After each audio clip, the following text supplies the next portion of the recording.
What's everybody? Ooh, I'm sorry. I have a little bit of Scottish Terrier stuck in my teeth. Hold on, let me get it out. Wait a minute, meow. Whoever thought that the pussies would be grabbing Trump? Hello, I'm sorry. Back to it. What's up, everybody? It's ImmaLetYouFinish on the Pantheon Podcast Network. And guess what, kids? This is show number 200. And we don't look a day over 199. We are 200 years old. Oh, like our great, like Donald Trump. I don't even, you know what? Obviously, yes, we talk about contemporary things, but all I want to say is, and I'm sure you agree, in my wildest drug-induced dreams, I never thought that I, Amy Elizabeth Linden, would be sitting in my home watching a presidential debate, an internationally broadcast event, and people would be talking about Haitians eating pets. And I just want to leave it at that. Seriously, with a straight face. And then we can move on. I was just... one of those moments when you're like, no, he didn't. Nobody said that. Nobody said that. No, he didn't say that. No, you can't. And then be like, we've called. There's no reports of this. Well, I saw it on television. There you go. You do know that. There that. you go. You do know that every time they say Springfield, I think they're talking about The Simpsons. Which has completely gotten in on it. I've seen a lot of Simpsons Springfield memes around today. I'm like, Mayor Quimby needs to speak on this immediately. Anyway, so not to be outdone by Haitians eating cats, America's favorite childless cat lady last night did what everyone figured she was going to do, but the timing was perfect. Let the debate happen. Let it be very clear who won. And then your friend and mine, Miss Taylor, she must have a middle name. It's probably what's her middle name? Hold on, I'll check. I think she does. Yeah, she has to, of course. People, when you name your kid Taylor, you have to give him a middle name. Madison, Taylor Madison. Wait, right? It's right? Allison. Close. Taylor Allison Smith. Madison. All right. But anyway, she endorsed Kamala Harris and Tim Walz and did so with a fabulous picture of her holding one of her cats and signed it Childless Cat Lady for Kamala and Tim. And more importantly, I mean, we kind of knew she was going to do this at some point, but more importantly, she told all her little Swifties and Swiftettes, register and vote. Now, I don't know about you. I don't think celebrity endorsements really move the needle, but she's beyond a celebrity endorsement because she can pump. She is a money machine. Well, she told them to register to vote if you're not, and there's a lot of first-time voters, evidently. Yeah. There were surges in the voter registration websites. Yeah, so did you see what that disgusting Elon Musk offered to impregnate her? He's so horrible. He's really horrible. Not for nothing, and I don't believe in boyfriends having to defend their girlfriends, but if I were Elon Musk and the woman I just said that to's boyfriend was like a 9'2", gargantuan football player, I would keep my mouth shut, but that's just me. But anyway, Taylor Swift has endorsed certainly the highest profile endorsement, certainly the one I think that's going to make a huge impact. Yeah, the one that, everybody's been waiting for, especially after, the weird AI fake endorsement that was put out by, certain who, name that I won't say. And it just seemed really, and she mentioned that in her statement. Like, you could tell she was not appreciative of that moment. Well, Trump is going to do the typical "I never liked her anyway." Oh, he already did. Yeah. Oh, have you? Yeah, I like Brittany Mahomes. It's like, and he doesn't realize how much no one likes Brittany Mahomes. People love Patrick. They do not like his wife or his brother. They do not like him. So or the father either, right? Of course you like Brittany Mahomes. Of course you do. That tracks. And you should. And I'm sure today she feels great. I'm sure today Patrick's pulling his hair out like, fuck, like, why Why? Why? I'm trying to have a career. Why? I'm trying to have a career and get more endorsements, and you're becoming Jason Aldean's wife. You know what I mean? Why are they all? And they all have names like Brittany without the A. It's all spelled wrong. It's always spelled wrong. Why? Why do they have to? Why? Anyway, so I'm going to segue again. Speaking of country music, so the CMA Awards were announced, and a lot of people got nominations, but the one that didn't get a nomination is Beyonce for Cowboy Carter. Now, I have a question for you. Okay. Part of we have discussed this before, whether that is a country album, capital C country album, I think we can pretty much agree it is not. It certainly has country elements, but Post Malone didn't make a story. What is going on behind your house? What's happening? I have the windows open. And what is happening? It is a full-on car at the light, because you know there's a light at the corner. What is it? Yeah, I know. It's a full concert. I know. I was like, wow, look at you. You have I know, like, dance to the music. Get it out. They get it, it's though. Good. I'm like, anyway, yeah, no, that's good. And I hear it's the Dominicans. They're going like it's Dominican music. It's bachata. What's going on? Anyway, so now there's what is it? Now there's an airplane taking off. All right, so you can make the argument that it is not a traditional country record. We know that. Certainly country music has become much more expansive. The Post Malone record isn't. But here's my question to you. We have talked about the fact that country music, perhaps more than any other genre, is very much a go to a radio station and shake the hands and how are you doing? And Taylor Swift famously used to bake cookies and bring them places. Beyonce has done no press, period.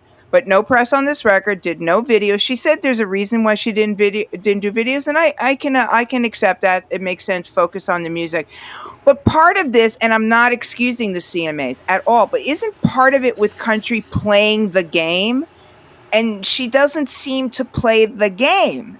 And you would know, I've heard rumors that they didn't even submit the record. Is that true? I have no idea whether they submitted it or not, but I think it's bigger than that. I think all of those things you said are valid, but look at the nominations. Country has a woman problem. Yes. So the nominations, the majority of them are all men. Women are fighting for spots on country music playlists because they go to the men first.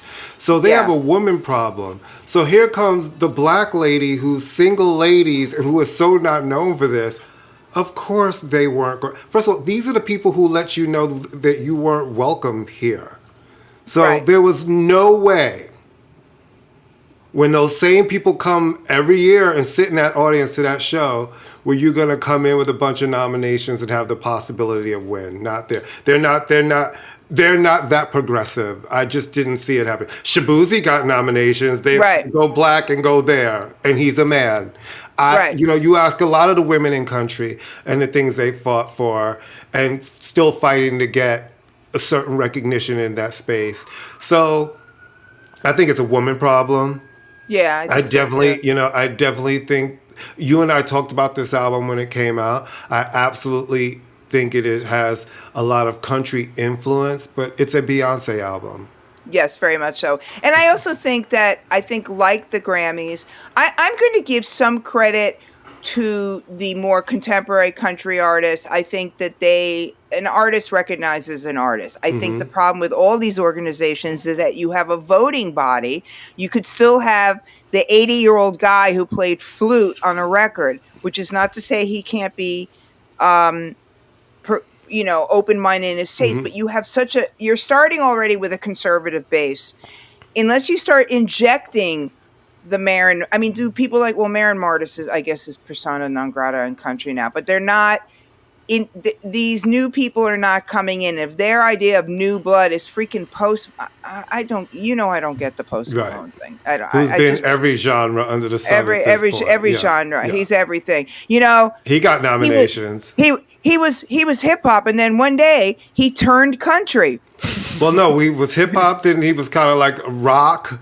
Like Then it emo, was right? kind Like an emo, right. and he was sort of like emo, and Then it now was he's a kind of country more guy. popish, and now it's country. And and he's allowed to do that. I think as an artist, you shouldn't be put in a box. Of But I course. just always find it interesting that the men are allowed to do that, and with Of women, course. it's And like the white men, the white men are allowed to. especially. And then it becomes for women this whole different fight. Now, Texas Hold'em was a #1 country song, and it held that spot for more than 1 week.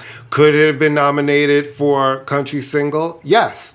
Sure. Now, the flip side is it the country single of the year, or was it a phenomenon at the moment? So, of course, with all the attention, you get all of those things. So that's the real question. I think it was a phenomenon because I got to tell you, I'm not a huge fan of the record, but man, you hear that Shabuzi song everywhere. #1 for the ninth week this week. You see people singing along with it. It kind of hits in a way. Like I said, I mean, I wonder if whether she even. I mean, we don't know whether they even bothered submitting because they're not stupid. The people who work with her are not stupid. And why set yourself up? Well, Columbia they might have submitted it. But, again, this is the place where she talks about feeling very unwelcome. And you notice when she said all of those things, they never came out and said anything. It wasn't like they were like, we're so, normally if an artist comes somewhere and it doesn't go right completely, sometimes the place will respond when they realize an artist has felt a certain way and be like, please come back. They were stone silent because it was you weren't welcome. Let me ask you something. And neither are the chicks. It was very that energy. No, that's done. That they will never ever. They are never ever. That's done. The pressure is sort of on Beyonce in a way to speak, to support, to make a formal endorsement of Kamala. Well, formal, not Kamala. Why did I just say that? Kamala. Oh my God! I'm so no. Listen, you know what? I'm so sorry, and I say it. I apologize. By the way, have you noticed how long my hair is? Yeah, it is long. Mm-hmm. It's frightening. Mm-hmm. Kamala. I'm Kamala. I'm sorry, Kamala. I don't know why I did that. I've never said. Anyway, the pressure is sort of on for a formal endorsement, not just, and it's great, lending them the song, but formal. And I have to say, I saw something in the news today where Jay-Z and Mike Rubin, is that his name? Mike Rubin? Mm-hmm. Okay. Are doing a $250,000 jackpot for Fanatics. For Fanatics. And I'm like, really? Really, Jay? That's the world he's in now. Really? Like, he hasn't been part of listen, he's been part of that billionaire's world, and that's not where he rolls. I can't fault anybody for listen, my life has leveled up. It's been this way for a really long time. But it's interesting the people that people tend to push themselves with. Back to your other statement, it's interesting that you say that because I don't think that artists have to endorse anybody, but I didn't realize how much of an expectation until last night. My mom, who I was surprised was still, I guess because she watched the debate, called me as I'm watching the after stuff, and it was late. It was and she's like, first of all, that's how I found out Taylor Swift had endorsed because my mother was watching CNN. And then she said, good, now maybe Beyonce will finally endorse her. And for my mother to say that, who we've just not talked about that kind of Beyonce endorsing anything, I was like, oh, I think people are really sitting back looking like they want you to say it, which, I'm like you. I don't know if some celebrity moves the needle. Now, if it moves the needle to get people like we saw to register to vote, great. Go and vote. Because I do think actually for these down ballot tickets, that's really important. And I think we need to not lose that in this election. We need those down ballot races. We need them. Oh, very much so. Very much so. But yeah, I mean, again, yes, I don't do anything because a famous person tells me to do it. But younger people might. But I just think symbolically, come on, throw your hat in the ring. No. It's a no-brainer for her. I mean, I don't think everyone knows she's not for Trump. Everyone knows she supports Kamala, but come on. I mean, you can break out of come on. It's so obvious that that's who you support. So just say it.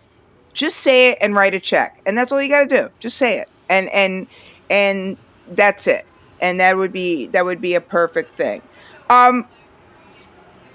You know what? I want to talk about the LL. Do you want to talk about the LL record now? Because I cannot believe how brilliant it is. Okay. I cannot. Now, you heard me talk about this a while back going, I've heard the advance, there's not a good advance word on it, but holy moly guacamole. This is one of the records of the year. Full stop. First of all, what is the thing that you and I always say, especially 45 minutes, one producer.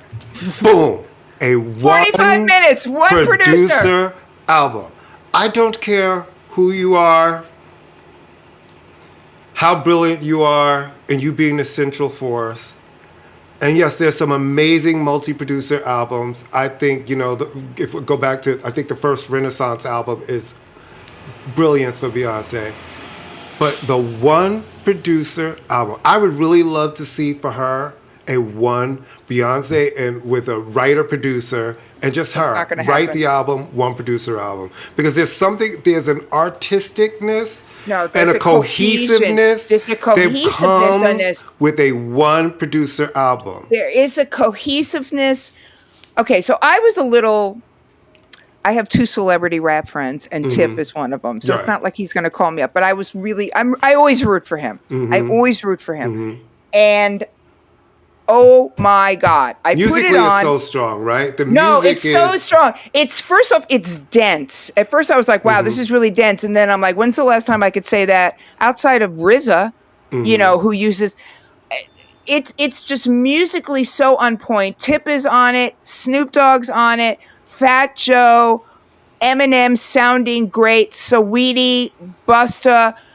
It manages to first off sonically reference and lyrically reference LL's insane legacy. Reference it. There's kind of like a little nod and wink to Round the Way Girl and Doing It. Saweetie basically doing it, but then puts him firmly in the present. But it doesn't jump on any trends. It's not trying to sound radio friendly. It's just I have listened to it 4 times. I was listening to it right as we were starting the show. I had to turn it off to start the show. And it's called The Force, by the way. It's called The Force. And his voice, first of all, his rhymes, his lyrics are great, and he sounds great. But this is what the album should be. If you are a member of the Rock and Roll Hall of Fame, it is your first album in 11 years. You don't have to make a record. You know what I mean? It's like you're doing quite fine for yourself. So it is coming back for the love of this is who I am, this is my soul, this is how it all began for me, and have something to say, and have music that is befitting who you are in stature. The lusciousness of Q-Tip's production and those beats are great. Good.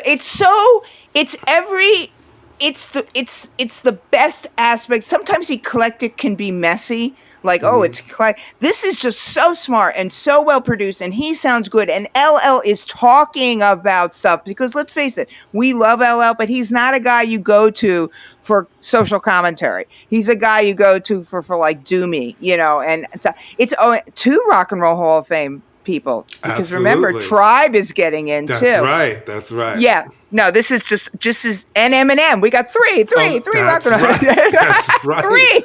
Three for the price of one. No, it is a great record, and it's getting fantastic reviews. You know what it is, Amy? It's hip hop. Are the kids? Yeah, it's really hip hop. It's real hip hop. And how long has it been since we've heard a real hip hop record? There's a lot of the last Nas record. And who is it? It's the legendary guys. Yeah, it's the guys who've been around and doing it and are not talking about the same shit. Listen, there's a place for Money's Guns. There's a place for all of that in hip hop. But when everybody's kind of doing the same thing or on the same sort of sing-songy stuff or the same thing that's kind of making like Drake records, who needs a real shot in the arm, honestly. His next record needs to be... It better be brilliant. It needs to be really... You've got to come with... Everything. Everything. Everything. No, this is, like I said, this is a remind. Yeah, Are kids going to pick it up? No, that's fine. It's not everything is made for every audience. Hopefully, some of the ones who are real hip hop, I have been talking to my students right and left. I've been saying, listen to me. Good, just listen to this record. Listen. But it's, again, El Hello has nothing to prove and everything to prove at the same time. Yep. And you don't put out a record like this at his age with those CSI checks coming in. Without knowing that this is going to blow the roof off of people. No, it is so good. I just keep listening to it on and on and on and on. And I believe he's performing tonight on the VMAs, I think. Wait a minute, the what? The VMAs are tonight. The what? Yeah. On September 11th? Who booked this thing? The original date was September 10th, and then the debate got the jokes just write themselves with that. Eminem is opening the show.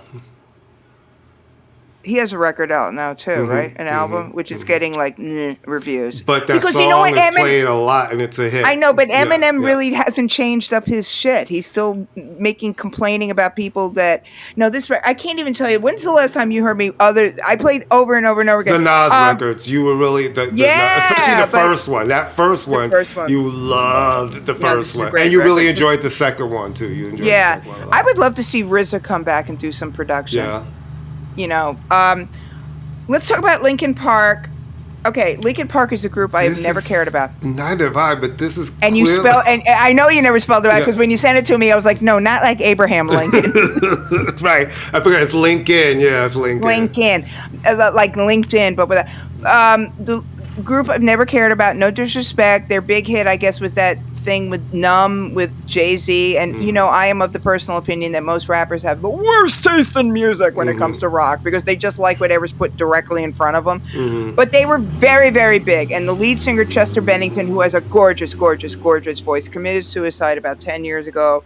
He had been openly talking about being a surviving sexual abuse. He had openly talked about depression. Okay, so cut to 10 years later, Linkin Park, basically Mike Shinoda, who is the guitar player, who is not going to be touring with them. So it's like... Wait, what? No, he's not going to tour with them. He's just going to be in the record. He's not going to tour. Wait. Yeah. No, the drum... I think the drummer is going to be on the record and not tour with them. Mike is touring with them. Is he touring? I read that he... Whoa. No, okay. No, all right. They couldn't pull that shit. Yeah, I was going to say, you can't keep pulling people out of that. You can't pull that number. That would be like, come on. Yeah. But anyway, so they decided to reform because God knows why. And they decided to invite to be the lead singer, a woman, I have no idea who this woman is, but she's a singer named Emily Armstrong. And perfectly good voice, was already been in the band, but is a Scientologist, which of course people are allowed to be Scientologists. So there's the reason the Scientology thing and her defense of Danny Masterson. Well, it's several reasons. First off, it's always Danny Masterson was found guilty of rape. He is serving an extended long sentence, so it's not like he was accused and got off. And it's also the two people who I'm forgetting the band that the man is associated with. I apologize, but they are accusing her of basically being a pattern of intimidation, which unfortunately Scientology is known for. But the main problem is that Chester Bennington and his son has spoken out. Chester Bennington was a survivor of sexual abuse and struggled with mental illness. And Scientology doesn't believe that either one of those things exists. Right. They don't believe in psychiatry. They don't believe in, and they are also allegedly an organization that has been abusive to some of its members. So it feels like to a lot of people, especially the Bennington family and hardcore fans, that this is a real betrayal, a real slap in the face. Because if you want to reform the band, that's great. But to bring a woman in, I mean, no disrespect, there've got to be other singers who can do. I mean, it's kind of cool they brought in a girl. That's fine. I like that. But it feels like a real betrayal to the legacy of somebody who was so, so open and honest. Do you think they weren't even thinking about this and kind of got hit by surprise? Well, they had to know. Hollywood is, the music industry is small. Hollywood is small. They knew about it. They had to have known about it. No, do you think that they thought it wouldn't be controversial if people would just be happy that they were coming back? Because the single is trending. It looks like it's going to come in at number 1 in the UK. Well. With the fans, maybe not, but he's got living members of his family I think that I think, and I don't run the world, obviously. I might have run it by the family before I did this because they're doing the songs his dad wrote. Oh, yeah. You know, I mean, this is not like they're doing new material. They're going to be touring with some new material, but they are doing songs. And he had a gorgeous voice. I mean, he was, you know, and they're doing songs that their dad. So now his dad's legacy is going to be interpreted by a woman who, by all accounts, stood in direct opposite to what his dad wanted. You know what I mean? So that's a little problematic. That said, Linkin Park was like, so who cares about? I mean, as terms of a band, I can hardly wait for Live to get back together. Actually, Live I didn't mind so much. I can only think of one Linkin Park song. It's that song with Jay-Z, right? No. I have a few of their albums. I don't think I've ever played them. No, yeah, I'm sure you haven't. I'm sure they're on the floor. Listen, I just want all 5 Spice Girls to get back together. That's all I want. Give me all 5. All five. All 5. All 5. All right. If there was ever doubt in the world that Kendrick Lamar won the battle, ladies and gentlemen, your 2005 Super Bowl halftime performer, Kendrick Lamar.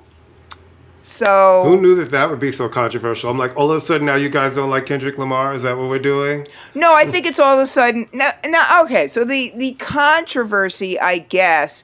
Well, you know, I got into it with Arsenio. I have to make my day. Yeah, I got into it. Okay, good. What happened? Well, he was just like, "What's he gonna do? Go up there and say, yeah. Tell him I said hi." I think it was basically, "What's he gonna do? Like they not like us 100 times?" I went, "No, he's got like you do know he's put out 5 albums, right?" I mean, he's got a full catalog. Let's not act like he doesn't have them. And all of the mixtapes. He's got a lot of music. Come on, he's got a full, and he's got a lot of. And he has hits. He's got the material. Yeah, but. I guess the hubbub is that the Super Bowl is in New Orleans, which is, I think, easily the most musically... It's been there like 10 times. No lie. It's been there. No, I know, but each time, haven't they had... Yeah, they has been there like 10 times. They're saying, like... Yeah, I'm saying that last year was in L.A., or not, 2 years ago was in L.A., and the halftime show was like an homage to the West Coast. So people are saying, hey, it's in New Orleans. You should have New Orleans people. But I love Lil Wayne, but I don't know if Lil Wayne could carry a show the way that Kendrick can. I don't know. I'm wrong. I think he's gonna have guest stars, for crying out loud. I mean, he's gonna have. He probably will. But the flip side is he's amazing live. He is amazing. Kendrick, live. He really knows how to put on a show.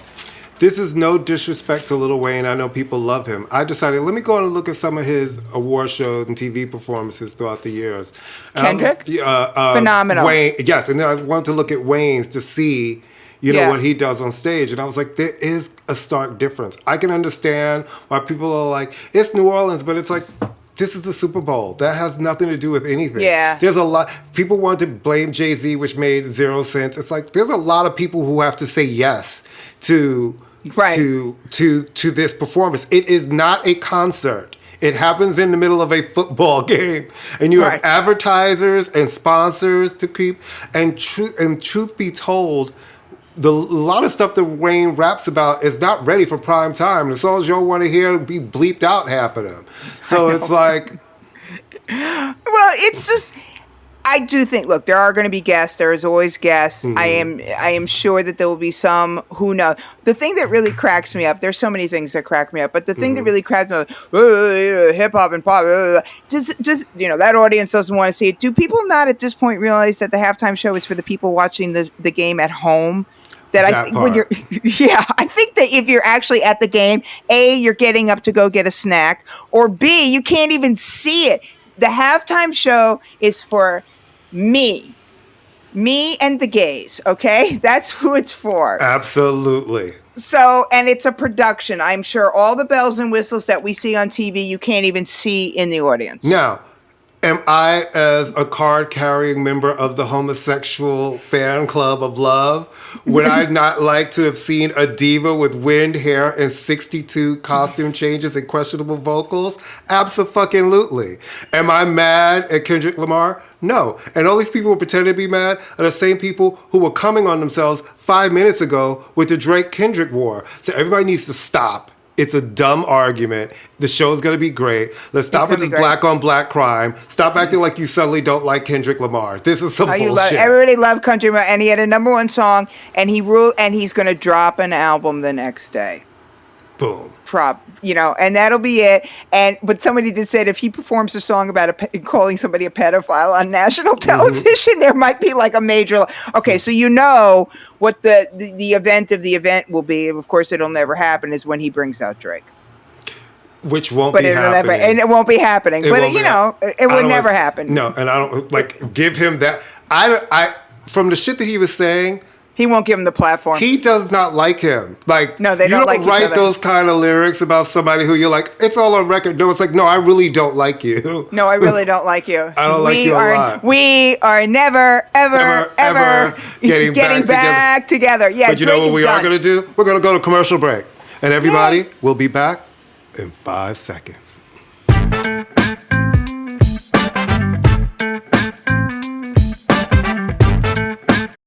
Hey there, busy parents. Christian Swain here, the rock and roll archaeologist. I know just how stressful family dinners can be, from planning and shopping to actually getting everyone to enjoy what you made.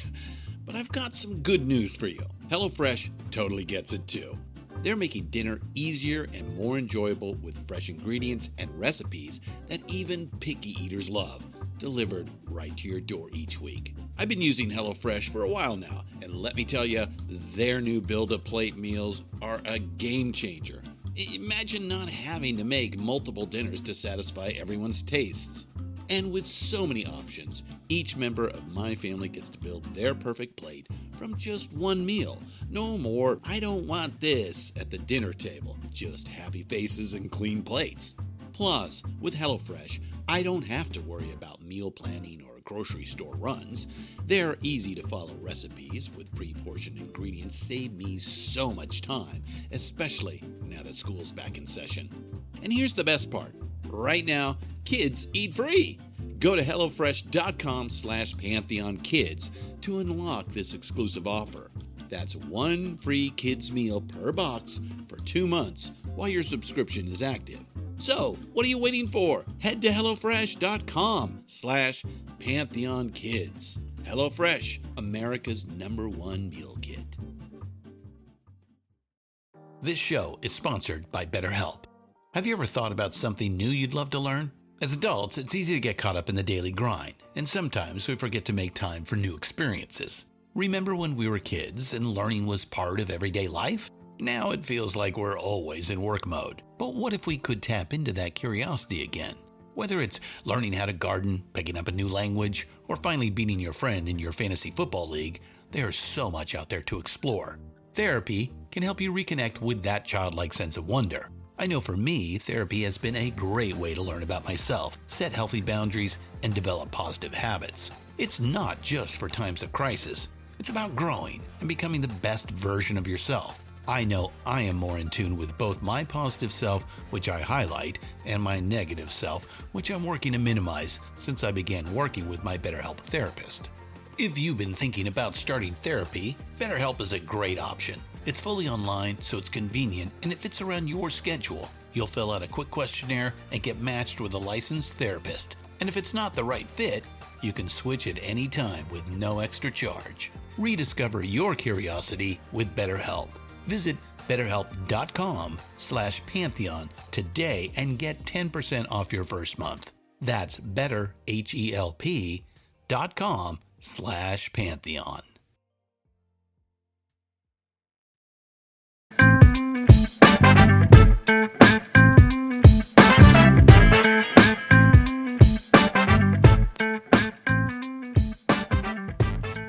And we're back. Billboard has decided what the song of the summer is. And they did it weeks ago because they did it when Shabuzi's song had only peaked at #2. The song is now in its 9th week at #1. It's like, and it's September 11th, so summer's not over. I know. I saw a little white girl at the, oh my God, this ice cream is unbelievable. Tony D's in Niantic, Connecticut. If you're listening, Tony D's, I would like an endorsement deal because I will literally sit there and eat all of the ice cream. What kind of ice cream did you have? You know I love ice cream. Oh, Oh my God, this ice cream is phenomenal. And it's not like, you know how they make fancy flavors and it's really foo-foo and Brooklyn-y? It's not like that. It happens to be fancy flavors. What was this called? We had a black raspberry and chocolate chips. Ooh. We had a basil, lemon, and lavender. Oh my God, it was so good. And Candace and I sat there like animals, standing up against a wall, eating it because we couldn't find a seat, like literally sitting there like we were smoking outside of a concert. And then the second day when we went there, we sat on our cars like losers. Oh, it's so good. I love the place so much. I'm sorry. I'm trying to get an endorsement deal from Tony D's. Anyway, what I was going to say is the Shaboozey song, Jesus Christ, I saw a little 7-year-old little white girl outside of Tony D's singing the song. Is anyone singing this? What is this? This goddamn Post Malone song? I Need Your Help. What's the name of it? I don't know. I don't even think I've heard that song. I don't even know what it's at. Me neither. I don't think I have either. So there you go. But I feel like I can't escape the bar because I told you I have a radio that I keep on in my bathroom. Yeah. And I hear Shaboozey 759,000 times a day. How is Espresso not the song of the summer? I think because that came early. Espresso it came in the spring, and so Please Please Please was more in the summer, even though Espresso was still there. And then so she's had a couple of songs in the UK. They've listed Espresso as the song of the summer, and it also stayed number one there for several weeks. It did not go to number one here. It went top 5. Please Please Please is her song that went to number one. Is it only Chris Malampi? We're looking at you. Is it only chart? Because to me, Charlie XCX Apple is like, to me. Absolutely. I think they're looking at it as chart and what stayed toward the top and impact. Right. Because Brat, the whole Brat thing was really huge, and Apple and the challenge of that. But I think if you look at the charts, they're looking at the Shaboozey, Morgan Wallen, and I just feel like this whole Morgan Wallen and boy, like again, the next time someone talks about cancel culture, yeah, that really had a huge impact on his career. I feel like Post Malone, and I'm not saying he's not talented, but I just feel like it's a noise I can't hear. Same thing. Same thing. I'm looking at him. He looks like, he looks ridiculous. I'm sure he's a lovely guy. Yeah. I've never heard anything bad about him. I'm sure he's a lovely guy, but I don't know. I'm like, what is a Post Malone? I don't like his name either. There, you know me with the carefully thought out critical analysis. I don't like your name. There, nothing wrong with that. Nothing wrong with that. I don't like your name. Therefore, you cannot be my friend. Okay, why is Dame Dash still among us? I mean, and she doesn't mean dead, but just like someplace. No, I don't mean dead. Why is he still in why am I still seeing his name places? And it's so ridiculous. And then, getting mad at 50 Cent, what he had to say, because, 50 is the master. Let me just tell you something. In a former life, 50 Cent must have been a gay man because the way that he reads. Oh, my God. He reads the kids so thoroughly and complete. Like, he just gathers motherfuckers up. No. And he does not care who you are. He will gather you up. You know who's really good friends with him? Our friend DJ Self. They're very tight. Oh. They work together. No, yes. 50 is like boom, boom, boom, and you're dead. And he kind of saying the things that we're thinking, but he just says it. He doesn't give a fuck. Well, that's what power money will do. Mm-hmm. He's just like, blah, blah, blah, blah, blah. His tour was really successful. He's like... But you know what? He's always right. He says the things we're always thinking. Always right. He kind of is like Wendy Williams in that the delivery is catty sometimes and it's a little messy, but he says it with a straight face and he's petty, but he's 99% of the time, he was talking about Puffy for a long time. And he's kind of right all the time. Anyway, so what has he said about Dame, and why doesn't Dame go away? Because he's annoying. Well, he made some comments about, because Dame has lost all his money and all his business. And teeth, clearly. It's like about who's the better CEO or something like that. You know what makes me, in certain cases, I feel really sad for Dame Dash, right? Because I look at him as someone who actually his dream was he wanted to be a producer. And he started doing that shit. He really produced movies that came out. Mm-hmm. Like, you were doing it. And I don't understand how it just crumbled, and anything that you start a business venture may seem like a good idea and it seems to fall apart. And it has to come back to you want to blame a lot of people for a lot of things, but you have to start to look at yourself in those situations, because it's like, yes, Jay-Z was supposed to change. Like, you're all supposed to change. As you grow and you know more and you want more in this business and life, you are supposed to change. And the fact that you actually were a successful movie producer, how did this fall apart? Like, one flop can mess certain things up, but your whole shit should not have fallen apart if something like that happened. And so it feels like someone who's not made the best choices for himself, who had every opportunity to be the best version of himself. And I know he always likes to talk about Jay and whatever, but maybe he kind of moved away because he looked at you and thought, you know what, you might be a liability and a little more unserious, and where I'm trying to go, like, I've learned this a long time ago. You can't take everybody with you, even the ones who you thought might be able to go. Sometimes you've gone as far as you can with someone because you see that they're not willing to change or be a bigger or a different version of themselves. And I think that he's gotten in his own way. And even though I've met him a few times, and he's always been a very nice guy in person, really. Yeah, he's nice. You know? He's a lot. I mean, he is a lot. People forget it's Dame who signed Cameron. It's Dame who signed Kanye. Right. I mean, he's the one who may have the ear for all we know. Yeah, I mean, Jay gets a lot of heat for this sort of like, look, he said it himself. He's not a businessman. He's a businessman. And at the end of the day, with the exception of probably Memph Bleak and Ty and I'm totally blanking on the guy's name. He keeps very close circle. Yeah. Which is good. And he does, from what I can gather, watching him over, Jay Brown, he doesn't have time for shenanigans. And if Dame Dash is getting involved in tax problems and this and that, he doesn't have time for that. I'm going to assume that's part of the problem, personality driven. But, yeah, Dame is a lot, and he's a character, but nobody deserves to go down the way that he's gone. Yeah, I feel like he actually does mean something to culture in this business. Sure.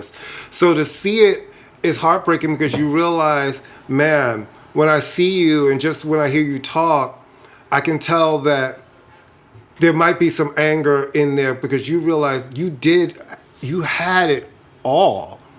You had access to a lot of things. So it's unfortunate to see him like this, because it's like, well, damn, it's like, you Did really he lose? He went bankrupt? Is that what he went something bankrupt? That he lost a lawsuit or something and didn't pay. So that's why they're taking his assets and selling them. And you hate to see that, because it's like, you are someone who is important to this culture. And like you said, signing those people who turned out to be quite important in music and in Black culture still. And State Property alone. So wasn't that his movie, State Property? Yeah, and he did the early Lee Daniels films. It's like, so it just feels like someone who might have gotten in their own way. Yeah, who's someone who deserves to go down and is going lower and lower and lower and lower to the depths of hell is Puffy. And I it's funny. Last night Monday I was showing a little clip in one of my classes, and it was like a little documentary tape, made several years ago, and every other guy in the documentary was like, Africa Bambaataa, yeah, he's done. Russell, yeah, he's done. Kanye could maybe come back, but basically done. Puffy, never. I think it's universally agreed that Puffy will never come back. The only person maybe who is more universally agreed that they'll never come back is R. Kelly. Right. You know what the thing is with Puff? I think it's the fact that people don't think of him as a good person. If he was somebody who was thought of as a good person, that's when people really fight and have a sympathy for you.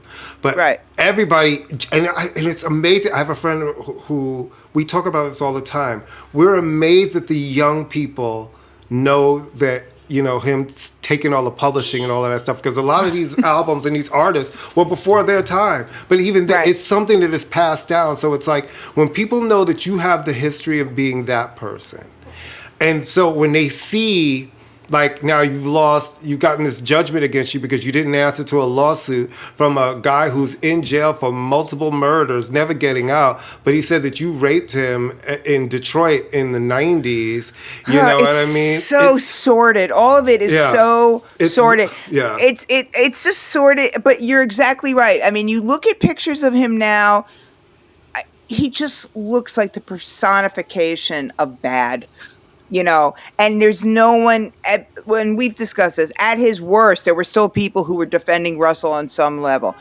Puffy is the guy, I think, that rich people let into the room because they knew they had to, but at the end of the day, they didn't want him there. And Dawn Richards is suing him it's like I went down a list of people suing him or have credibly accused him of sexual abuse. And it's like, Jesus Christ, it's like 10 people. They all can't be making it up. And clearly Cassie wasn't making it up because we see it's on video. And then Dawn in her suit talks about witnessing him abusing her. It's really, that's such an interesting one, right? Because there are people who are friends with him who try to defend him privately, not publicly. They won't say it out loud. But the truth of the matter is, and I've heard people say, well, I know he could be da-da-da. I'm like, but when you say that, the thing is, and I'm sure you've been around and seen some crazy shit, it's like, yeah, someone with power that has gone unchecked, that's how we have the former president. You know what I mean? It's like people who have power that is unchecked can go to depths that most people don't think that they can go. Right. It's interesting with him because it's not like he has a reputation to fall back on of being this great guy who was great to people. He wasn't even great to a lot of his friends. So it's really interesting. I've never heard anybody say, I hung out with Puffy and we had such a good time. Every artist he's ever worked with has a problem with. The only two people who have not spoken out, the only person of significance who has not spoken out is Mary J. And I don't think she ever will. And she shouldn't. Because no, she doesn't really have to because all the heavy lifting. Everybody. But there's nothing to gain by stepping in that puddle. He's ripped off so many people, and that's why it always makes us laugh. Those of us when people say these records he made, and it's like, you mean by made? By made you mean ordered takeout and turn the lights on in the studio because he did nothing. I mean, he did a little bit more than Khaled does. How's that? But does Khaled take all the publishing? I'm not sure what his deal is. I don't really pay attention to him. I don't understand. Do you know how much he annoys me? And I don't know why he annoys me. I know why he annoys you. I know why he annoys you. Oh, I can't.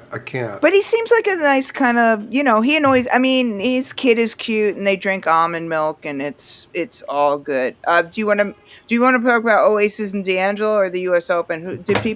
Is it over already? I didn't. Yeah, it's over. It's over. Okay, people. None of my people won, but I do like Sabalenka and Sinner. Someone won and somebody won. Yeah, okay, great. Yay. So Oasis have said they've recorded a new album. How does that make you feel? Yay. I'm aghast. How dare they? I actually didn't even think about that portion of it. I didn't even. I think, they're doing some shows. Like, I didn't even think that they would have recorded. Why not bring it back? I mean, I'm telling you, if you want to watch the greatest thing, just watch all those old clips. Now, the thing that's really cool is that there are rumors that Zach Sharkey will be the drummer on the tour. That's Ringo's kid. Well, there are also rumors that it'll be stadium tour in the U.S. Yeah, I can totally see that. I can see that. I can see them at MetLife. Absolutely. At MetLife. I mean, again, we discussed this. You don't make these announcements, whether they get along or not, who knows whether they get, I mean, they both seem, people are judging them by behavior from 30 years ago. Were they assholes 30 years ago? Unquestionably assholes. I thought it was adorable, but I didn't have to live with them. And it's not, I've read something. Someone made a good point. They're not getting back together because Noel just has to pay $200 million or $20 million alimony. He could sell his catalog tomorrow and make more money than the King of England. He's got a very prolific. But guess what? If you're a band like Oasis, you want to make millions, go on tour. Yeah, go on tour. You need to refill. When Madonna divorced Guy Ritchie and she had to pay him $70-something million, she's like, I need my money back. She went on the Sticky and Sweet tour, which became, still to this day, her largest grossing Yeah, but tour. her tours, I mean, touring is, as we know, granted with that, touring as we know now is a much more expensive proposition. Now, granted, again, Oasis doesn't have dancers and flash pots and whatever. They just get up there and they play.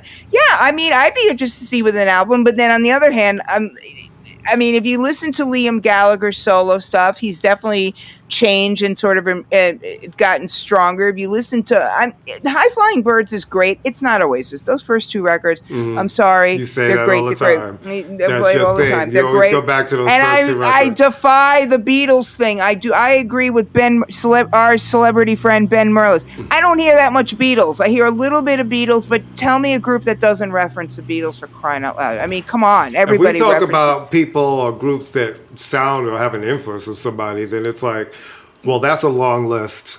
That's a long list. We'd have to stop listening to everybody. Okay? I mean, because it's like, and again, if you're going to steal from the best. And Raphael Sadiq has said that D'Angelo's back in the studio.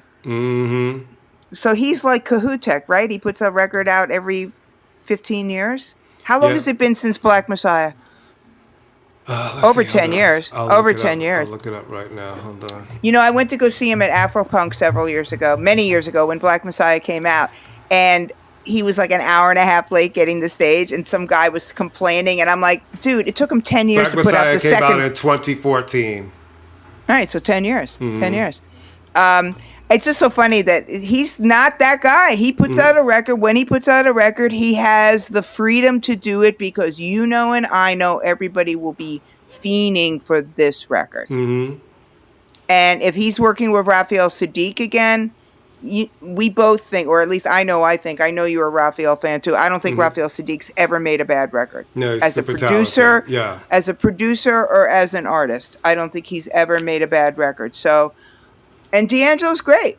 You know what the coolest thing is? I think I told you this, but when they did that Great Day in Hip Hop thing, the photo shoot in '98, D'Angelo was there, but he was there because he was dating Angie Stone at the time. And I thought that was so cool that he came there, but he didn't try to but he didn't try to get onto the set. He was there to support Angie. So I would be very excited to hear a D'Angelo record. Me too. Why not? Listen, artists like that, when they come back and have something to say, I want to hear what you have to say. And each record sounds different. Each one of his records sounds different. Black Messiah, I need to go back and listen to Black Messiah because that was not an easy listening record. No. A lot of people because it was very jazzy and musical. It wasn't. It was very and it was very intense though too. I mean, it was a very kind of assaultive in a good way record. I mean, he's a really to me it was like a fusion album. It really was like a jazz fusion album. Yeah, no, I mean, I think he's super talented. He's a great singer. He's a great instrumentalist. And like I said, if Raphael's involved, I'm there for it. All right, Frankie Beverly, Jesus Christmas. One of the great, one of the, you know how sometimes I make this joke about a noise that only black dogs can hear. Like there is still a certain divide. There are certain artists that are so massive yet are not known to quote unquote. Frankie Beverly, if you go to a cookout, if you go to a wedding, if you go to anything, they are playing Frankie Beverly. I was on a flight once, and Frankie Beverly and Maze were on the flight, and half of the plane was very excited, and the other half of the plane had no idea who they were. So a great talent, really, really undersung, I think. Yeah, not that he didn't in sell some ways, I mean, big, huge career, legendary career, but at the same time, you know what I mean? It's like, I feel like they had bigger hits in the UK than in the United States. You know, Joy and Pain is a classic. Right. You know, Before I Let Go is a classic. But there's a bunch of albums and a lot of music in between there. So yeah, in some ways, they are very undersung bands. Do you think it's because the music was not super, R&B, like younger R&B? You think it was like too grown folk for some people? I think it was generational. That's what it is. And I think that even the young people, they all know Before I Let Go, right? That's just one of those songs. Well, Beyonce covered it. And then Beyonce covering it brought them to the original. But if you're black, you know the original because there's not a block party. I don't care. That's what I'm because your saying. parents, your grandparents, it's one of those songs that travel generationally. But like Joy and Pain, does everybody know that? But if you go through the list of the other songs, will they know those songs, right? Right. So I think for some people, Mays are a song. If you're some of the people who travel and went to Essence Music Festival every year, you know, Sunday night was Frankie Beverly and Mays night. Everybody wore white and they look forward to a Frankie Beverly and Mays set. I love that. I mean, that's just, there's something just so, you know, there's just, you know, it's like, I interviewed Kedar Massenberg a gazillion years ago, and he made a great point. He said, yes, D'Angelo's a singular talent, but he said, you know who has sold more records than D'Angelo is Joe. Joe has sold more records, and there are these artists hits. People forget how many hits, and Joe can sing his ass off. Oh my God. I saw him years ago up at the Beacon. I was like, holy moly. You know who else sings his fucking face off? Kenny Lattimore. Still. Oh, yes. Kenny Lattimore can sing his... Kenny Lattimore is one of the few people... He's still with Shantae Moore, right? No, Shantae Moore is married to Stephen Hill, who used to be at BET. All right. What? Yes. Oh, wow. Shantae Moore is married to Stephen Hill. Wait a minute, who was Kenny Lattimore married to? He was married to Shantae. They got divorced years ago. Okay, I just want to make sure. And you know, he stopped working. He took out of the music industry to raise his kid, and then came back and has great records. Grant Hill is married to Tamia. And they're still married. That's another one who sings her fucking face off. You know who else can sing his face off? And supposedly his new album is really good, and I interviewed him once, and he's so adorable. As Eric Benet can sing his face off. Yeah, he's another one who's a really, really, really good singer. And he's married to Prince's ex-wife. He sure is. His second wife, what's her Not Mai Tai. No, what was the second wife's name? Mariana or something, something like that. Yeah. Mm-hmm. I love Eric Benet. I told you that I interviewed Eric Benet, and like 3 months later, it's you know, he confesses to being a sex addict. I'm like, why wasn't he sex addicting with me? You're like, hello, hi. Hi, I did an interview with him where he was literally changing his shirt in front of me. And I was like, did it ever occur to sex addict with me, Eric Benet? I'm just saying, not that I would have because I'm a professional, but I'm like, oh my God, all these guys who are known for being complete dogs. Right. And I'm like, hi. You're like, woof, woof, motherfucker. working parts over here. This is when I was 40 and still cute. Right. Oh my God. He's really funny on Instagram too. But yes, he's like got this duets record now that's doing like very, very good. Yeah, I like him. So these are people who sing their face. Now, I'm not going to lie. I did not know a lot about... I know who Rich Homie Quan is. I know he is too, but I didn't really know so much about his music. But he passed away at 34. And right now it's undetermined why. And did you hear the story? It was really crazy. Like, he fell asleep at the table with food. He died sitting at the table with food in his mouth. And I guess the brother thought he was sleeping and moved him, I think, to the living room, to the couch, couch. No, they didn't say he choked. They didn't say choked, so I don't know if he choked. First, the rumor was something like a overdose, and then his partner got up at 6:45 to take the kids to school. Thought he was sleeping on the couch.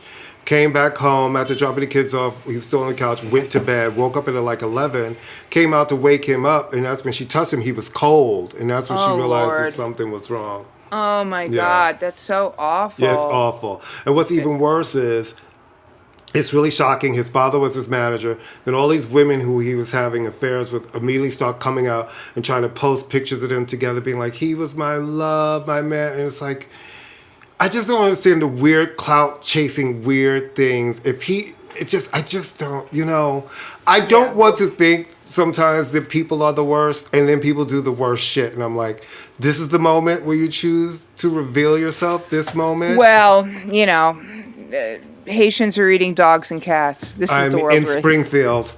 In Springfield with Mayor Quimby. In Springfield.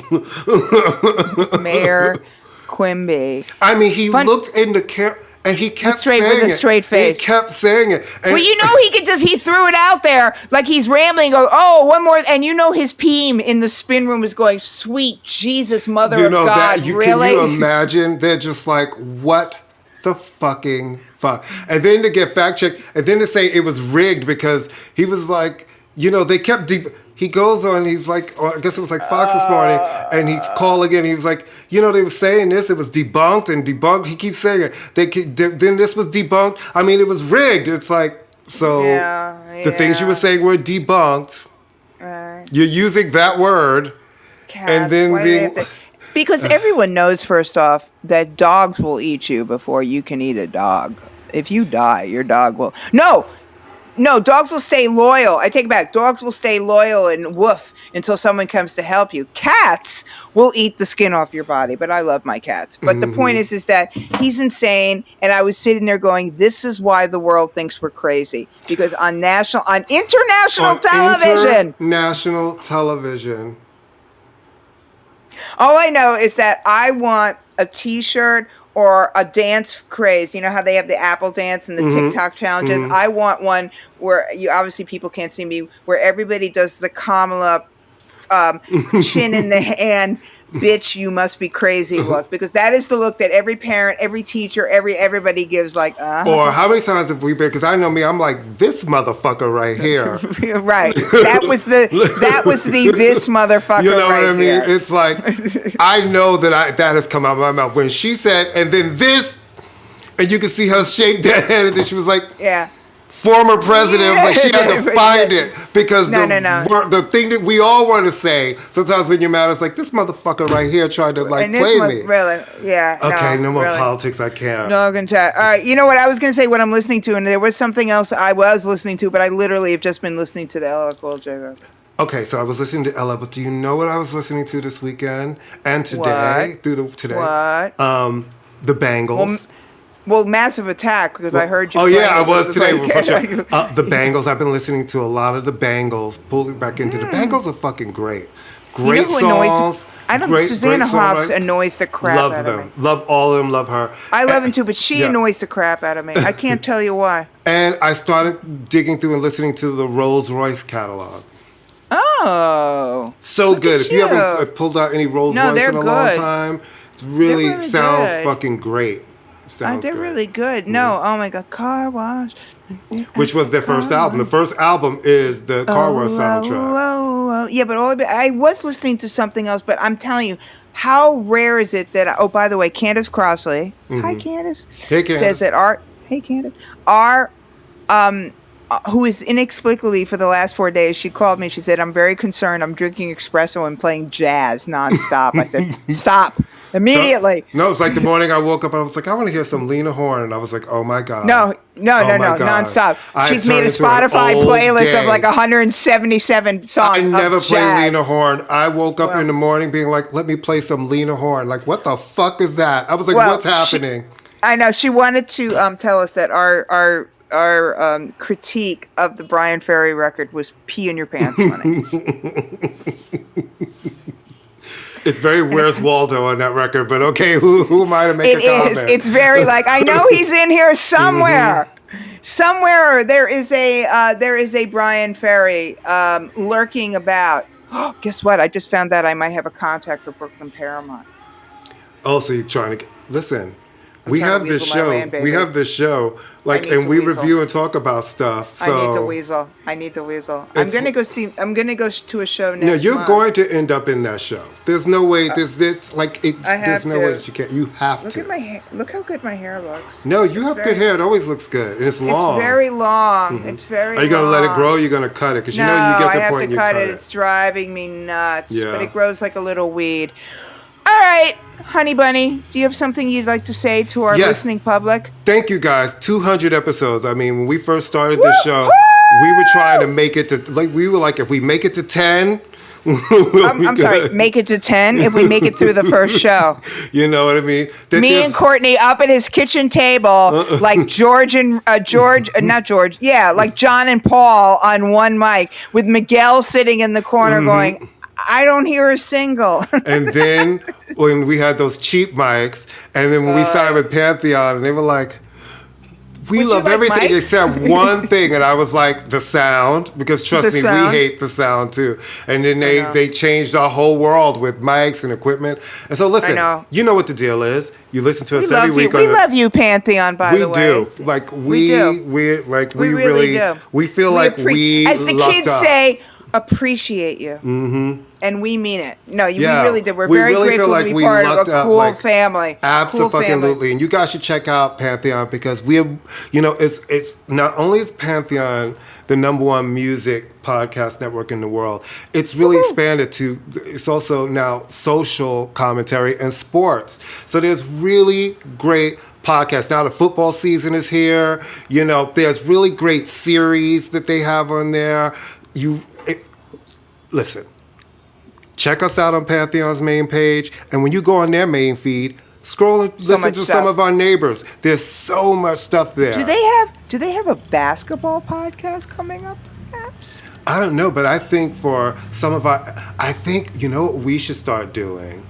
A basketball podcast? Yeah, you know what I mean? Like, listen, we're going to have a subscription plan coming at some point. Did you see me? Look at me twirling my hair like being really cute. And I think since we need to do extra podcasts and extra content to give people every month, I think we need to do our version of the Jalen and Josh show. We should do it and focus on our Knicks and do like a Knicks-focused podcast. You guys tell us what you think about that. Like, you guys really let us know. Let us know let us know, like, since we are going to be adding new content because Pantheon has given us this great let us know what kind of topics you'd like us to talk about. If you want to, obviously, we're going to talk about the Knicks, but other things there's topics that when we talk about it, you go, I want to hear more on that. We would love to hear that. We would love, that would be super cool. So you know what it is. Come by our Facebook at ImmaLetYouFinish, all one word. Talk to us there. We're there a lot, all day, and everyone is being very well behaved. And everyone's being well behaved. The children are growing up. They're growing up. They're very good. They're wearing their big boy pants now, and they're not pooping in their pants anymore. We're